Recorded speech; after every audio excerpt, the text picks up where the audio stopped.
Tere! Margusel on veel üks hea omadus selle tähistamise kõrval on see, et ta oskab küsida niimoodi, et sa ei saa öelda ei.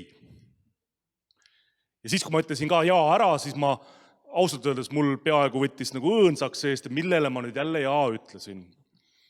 Aga õnneks saatis Margus siis selle teksti. Ja kui ma seda nagu teksti ja seda probleemipüstitust enda jaoks siis seedima hakkasin, siis ma natuke põdesin ja võtsin lõpuks siis julguse kokku ja helistasin, et kuule Margus, kas ma olen õigel teel? Ja õnneks mul on nagu kinnitus sellele, et ma olin oma mõtlemisega sarnasel teel küll. Aga põhjus, miks ma ei teinud PowerPointi, oli ikkagi väga selge ebakindlus, et kui sa oled juba midagi kirja pannud, siis niivõrd auväärt publikum kindlasti oskab retsenseerida, ümber lükata ja võib-olla ka mitte siis panna mind sellisesse seisu, et ma kõigile vastust oskaksin anda. Nii et ma jätsin ära PowerPointi, ma loodan, et minul endal on mingi power sellest ja ka äkki tekkis sellesse point. Ja kui ma läksin nüüd selle artikli sisse ja Margus palus mõelda, et kas juhtimises on võimalik kasutada seda. Mul on natukene sellist loodusteaduslikku tausta, olen õpetanud loodusaineid ja on natukene sellist sotsioloogi tausta, et mind kogu aeg huvitab, et miks need asjad niimoodi on. Kas on kuskil hoopis võimalik teine lahendus teha. Ja see pani mind ühte protsessi vastavalt sellele mudelile enda jaoks kaardistama. Ja kõige suurem tänu tegelikult kogu sellele töörühmale ongi nüüd see, et mul on teaduslik õigustus asjadele, mida ma aeg-ajalt teen. Või mida me kõik juhtidena teeme. Sest üsna sageli kerkib küsimus, et milline on teie tegevuse teaduslik alus. Nüüd mul on see mudel olemas. Ja ma prindin selle mudeli enda jaoks välja ja alati, kui keegi küsib, siis me lähtume uurimislikust meetodist. Aga nüüd sellesse nagu mudelisse ja sellesse ühte probleemistikku. Et kõik ausalt ära rääkida, see on jälle niimoodi, et kõik need asjad on juba olnud ilma selle mudelita. Ja kuulake, kas see läheb nüüd nagu sellesse raamistikku. Meie kooli tulemine on üsna nagu lihtne. Tuleb alustada lasteaiast ja sealt loomulikult üle kooli ja sealt me saadame juba siis lapsed gümnaasiumiharidust omandama või kutseharidust omandama peale 9 aastat. Aga nüüd see lasteaiast kooli tulek. See on selline keeruline protsess, kuidas tuleks justkui midagi mõõta, mida tegelikult mõõta väga ei saa. Me mõõta ei osanud ja väga ka ei tahtnud, hakkasime rääkima vanematega. Vanematega sellest, et mis on kooli puhul oluline, mida te koolilt ootate. Ja siis jõudsime probleemini. Lasteaed, küll täna peaaegu kõikidele tasuline. Ja nüüd kool. Lapsed on tasuliselt hoitud kogu päeva. Ja nüüd 2 kuud hiljem, peale lasteaia lõppu, lapsed peavad tulema uude süsteemi, kohanema selle süsteemiga ja neil peab olema veel üks väga oluline oskus, mis tõenäoliselt 7-aastasel veel ei ole. Iseseisvus. Olles hoitud hommikul kella 8 õhtul kella 5, peaks justkui koolis olema laps valmis pool päeva ise sisustama. Loomulikult tänapäeval on võimalik seda katta perekonnitsi vanavanemate või vanemate panusega, aga püstitusprobleem. Mida teha pool päeva? 1. klassis. Sealt edasi. Kogu päeva kool. Miks ei võiks kool jätkuda samas süsteemis, nii nagu seda lasteaed alushariduses on juba välja juurutanud? Päev sisustada nii, et nad kannatavad olla terve päeva koolis. Mõeldud tehtud. kogu päeva kool ja lahendus väga lihtne. Hommikul 8 ei saa. 8 on liiga vara. Esimene mure kohe. Tuleb päevaplaani ümber sättida. Alustame kell 9 ja hoiame lapsi kella 5.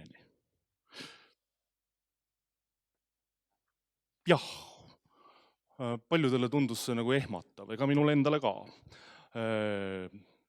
Aga nüüd mõeldes sellise muutunud õpikäsitlusele, siis tegelikult meie kool on väga palju muutunud. Meid küll kuskil kummitab see, et ma ise olen ju istunud tundides 45 ja 45 ja 45 ja 45.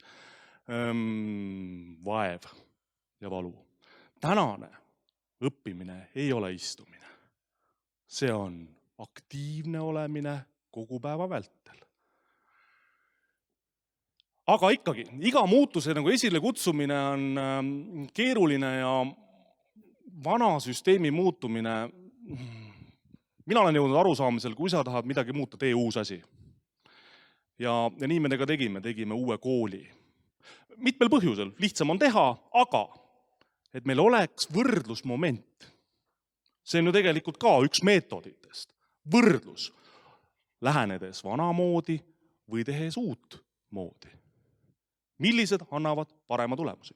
Me oleme jõudnud tegelikult sellesse kokkuvõtte faasi, aga juba me pendeldame mööda neid nooli uute probleemideni.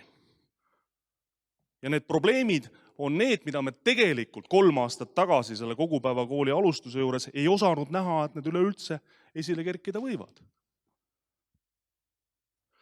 Ja selle protsessi kõige sellised olulisemad probleemkohad olidki need, et kuidas kõigepealt vanemad vastu võtavad, kuidas ühiskond selle asja vastu võtab, kuidas muudetakse vanad harjumised ja saadakse uut moodi aru. Kuidas lapsed päeva veedavad, kuidas nad söövad, mida nad söövad, millal nad söövad. Ehk kogu päev tuleb ümber mängida.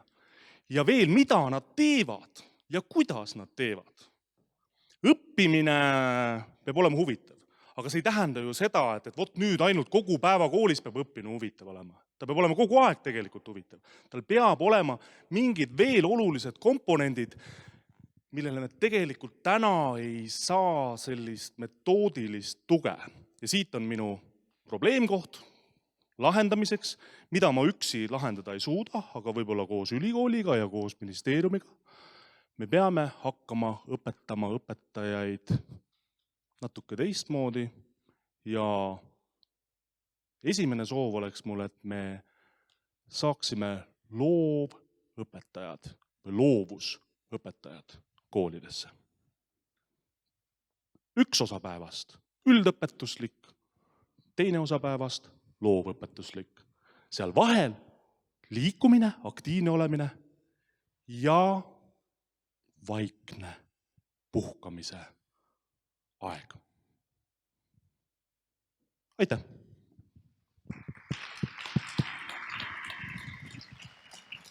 Aitäh, Urmo! Kas on äkki küsimusi? Jaa, palun, Janik. Ma toon sulle mikrofoni. Aitäh, Urmo! Mul on küsimus, sa alustasid selle kogupäevakooli idee tutvustamisega ja et 7-aastaselt lapsed ei ole iseseisvuseks valmis. Kui ma sain õigesti aru, siis sa tutvustasid kogu päevakooli siis nagu 9. klassi lõpuni. Millal ja kust need lapsed siis iseseisvust õpivad? Ma tegelikult tutvustasin nüüd 3 aastat.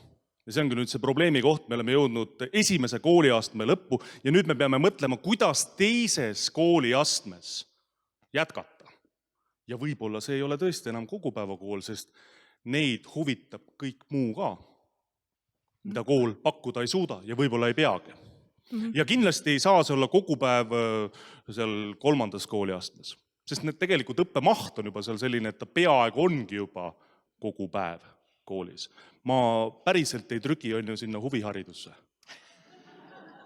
Aitäh, see su täpsustus. Esimese kooliastmega ma ei trügi. Mõistmisele väga palju kaasa, millega me saame jälle viidata, eks ju, selle Marguse artiklile, et me peame õigesti aru saama ja õigeid mõisteid kasutama, siis me oskame üksteisega paremini suhelda. Aitäh, väga äge. aitäh, kas veel keegi? Aga siis ütleme sulle aitäh, Urmo.